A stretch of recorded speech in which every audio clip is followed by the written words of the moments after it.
Now look, I see these guys broke out of jail, and now I think 3 of them got caught. See,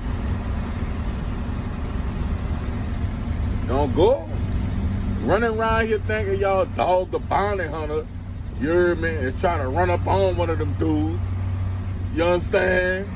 Or up your gun on one of them, lay down, citizen's arrest, and the dude run straight at your ass with an eye full of kill. In the making, a man accused of killing 4 people, 2 on Mardi Gras Day back in 2018. All I could think of is getting her over here in safety.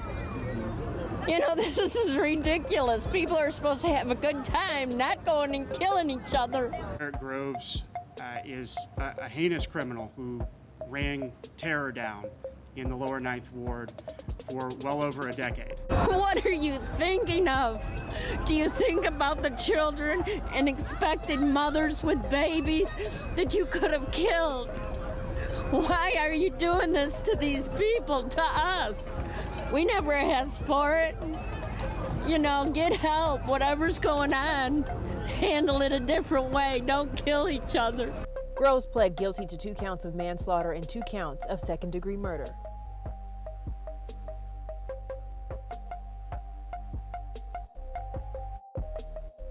I'm back with another video. Welcome to New Orleans, where the brass man hit the streets, but them choppers hit even harder. It's the Big Easy, but ain't nothing easy about surviving in the NO. Under all them Mardi Gras masks and crawfish balls lies a war zone. A city with a heartbeat that skipped one, where every block got a name, every corner got a code, and every youngin' chasing respect or revenge. And in the heart of that was one name that rang out heavy, Derrick Groves, aka Woo. He ain't just no hood myth or some name on the news. Nah, Woo was a storm, haunting them same streets that raised soldiers and took them. He came up round dope boys, stick-up kids, murder charges, and police task forces breathing down his neck. And still he rose, violent, loud, untouchable. Woo was born into the heat, grew up where the only job that paid was hustling, school, and that was just something to walk past on the way to the trap. Woo learned fast, keep your mouth shut, stay 10 toes down, and never let no man disrespect you on these streets. His name started ringing at a young age. First for petty shit, jacking bikes, flipping nicks, pressing other little crews, but it ain't take long for the stakes to rise. By the time he hit 16, they say Woo was already carrying his stick and moving packs like a grown man. He wasn't just in the streets, he was the streets. And the feds, they was watching, cause they knew Woo wasn't no average corner boy. He was organized, dangerous, connected, and worst of all, he ain't fear nothing. 2016, a body drop, then another. People ain't really talk, but the whispers all said the same thing.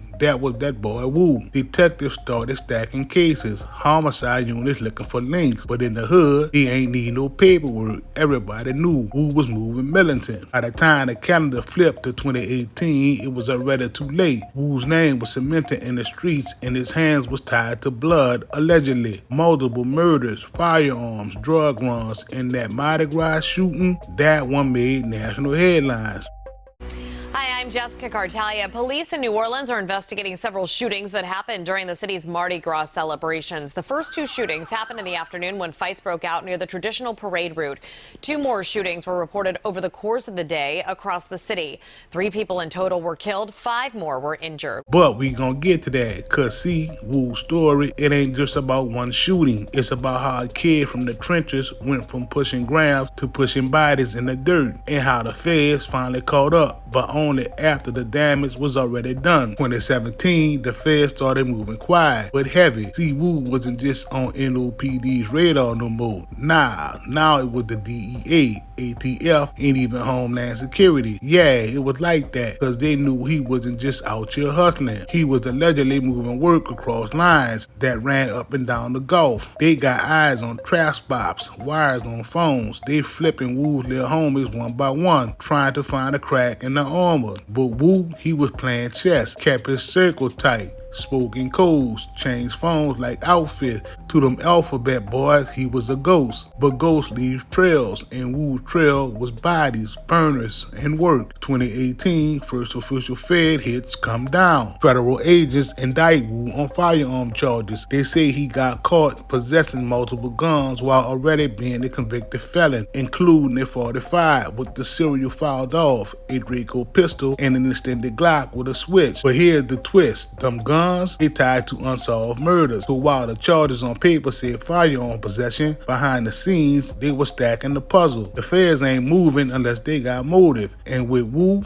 every weapon came with whispers, retaliation hits, ambushes, turf walls, all of it allegedly though. But the streets ain't need no indictment to know what time it was. Wu was out here, but not free. Indictments were dropping like mixtapes. Wu just moved slicker. Later that same year, boom, new charges. This time, narcotics trafficking. They say Wu was pushing more than just local weight. We talking multi-state operations heavy on pills, lean, coke, and weed. Federal paperwork called it a coordinated distribution network with ties to violent crews stretching from New Orleans to Atlanta and all the way to Houston. Phones got tapped, trap houses got raided, GPS trackers got slapped on cars. They building a case with layers stacking. Every text, every dollar, every burner phone Wu ever touched. Still nothing stuck heavy yet. Wu was moving smart, only dealt direct, never hand to hand, always behind layers of fall guys. But fall guys talk, and eventually so did the walls around him. Then came the one that made Wu infamous, the 2018 Mardi Gras mass shooting, February the 13th. Streets was packed, floats rolling, brass bands playing, tourists everywhere. Then out of nowhere, gunfire erupt. Multiple shooters, over 20 rounds fired. Chaos, blood on the pavement, right there in the aftermath. Now at 8:12 last night, a group of people were in a car on Andrew Street in the lower 9th Ward when another group started firing shots.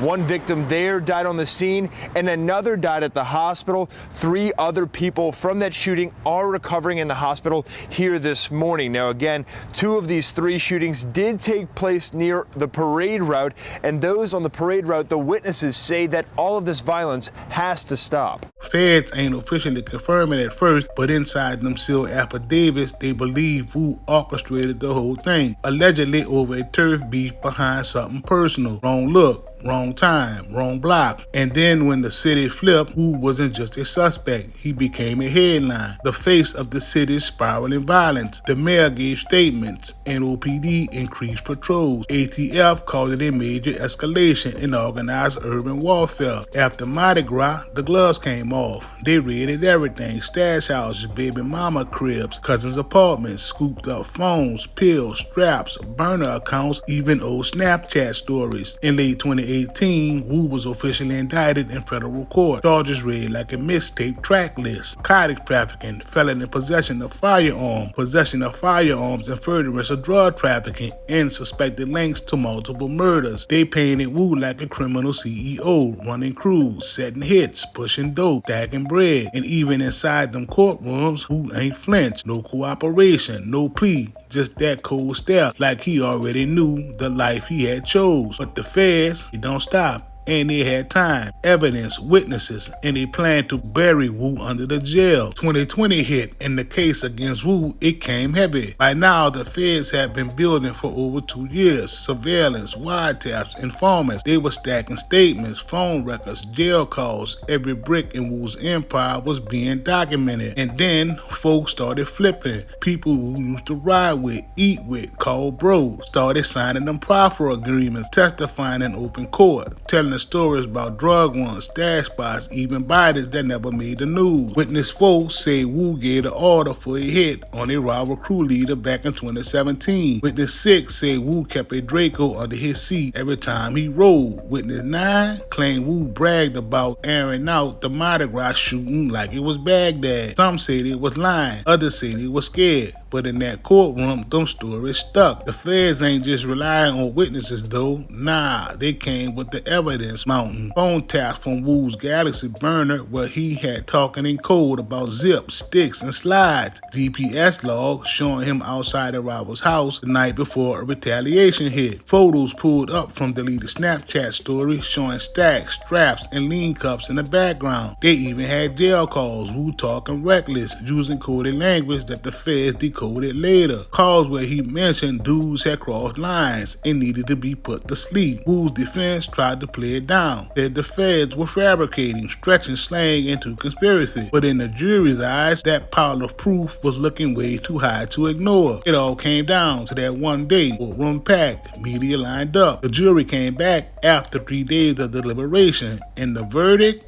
Guilty on multiple federal firearm charges, guilty on possession with intent to distribute narcotics, guilty on possession of firearms and furtherance of drug trafficking. And the murders are not charged directly. It was considered relevant conduct, meaning they counted when it came to sentencing. Judge ain't hold back, called Wu a danger to the community, said his leadership turned neighborhoods into combat zones, and dropped the hammer. Life in federal prison, no parole, no second chance, just cold steel bars. In the making, a man accused of killing 4 people, 2 on Mardi Gras Day back in 2018. He was found guilty on several charges, including second-degree murder. WDSU reporter Ariel Brumfield joins us live from the DA's office with how this verdict is impacting the families involved. Ariel? Well, you guys, this guy has hurt a lot of people, and it's been several years at this point. Investigators in this case says that Derrick Groves, he is going away for a very long time. FBI Homicide Unit Chief. A guilty verdict now landed 6 years in the making. Derrick Groves, a man accused of killing 2 people Mardi Gras Day in 2018 and injuring several others, pled guilty on Wednesday to several charges. A jury returned a unanimous and powerful verdict in the case of Derrick Groves. Now, Groves was found guilty on all counts, 2 counts of second-degree murder and 2 counts of attempted second-degree murder. Investigators say Groves opened fire on a house party on St. Claude with AK-47 rifles, killing Jamar Robinson and Byron Jackson. 3 eyewitnesses and cell phone records helped dismantle Groves' alibi. In the trial, District Attorney Jason Williams says was nothing short of complications for the prosecutors and the victims' families. The weight of their grief has been immense and a constant companion through every hearing daily, every delay, every setback. And while no court decision can bring back their loved ones or fully heal their wounds, this verdict provides a measure of justice. But we learned Thursday justice is being served once again. 2 other victims Groves is accused of killing, Tyrone Francis and Woodrow Smith. Derrick Groves is a heinous criminal who ran terror down in the lower Ninth Ward for well over a decade. And that reign of terror has been ended. In fact, today, Derrick Groves pled to 2 more murder cases. Groves pled guilty to 2 counts of manslaughter and 2 counts of second-degree murder. And we're told Groves will be serving his sentences consecutively. Reporting from the DA's office, I'm Ariel Brumfield, WDSU News. Once Wu was gone, the streets changed, but not how folks expected. Some say peace came, others say vacuums created chaos. Young wolves fighting to take the throne Wu left behind. Police increased patrols. DEA hit harder, but still the cycle kept spinning. Wu's name kept ringing in the streets. Some call him a monster, others a legend. Depends on who you ask, but everybody agreed on one thing. Derrick Wu Groves left a mark on New Orleans that ain't never gonna fade. Once the gates closed behind Wu, it was a whole new battlefield. Even though Wu was already in federal custody, his state-level charges were pending, what ultimately led to him being transferred back to Orleans Parish Prison. The rest will be history.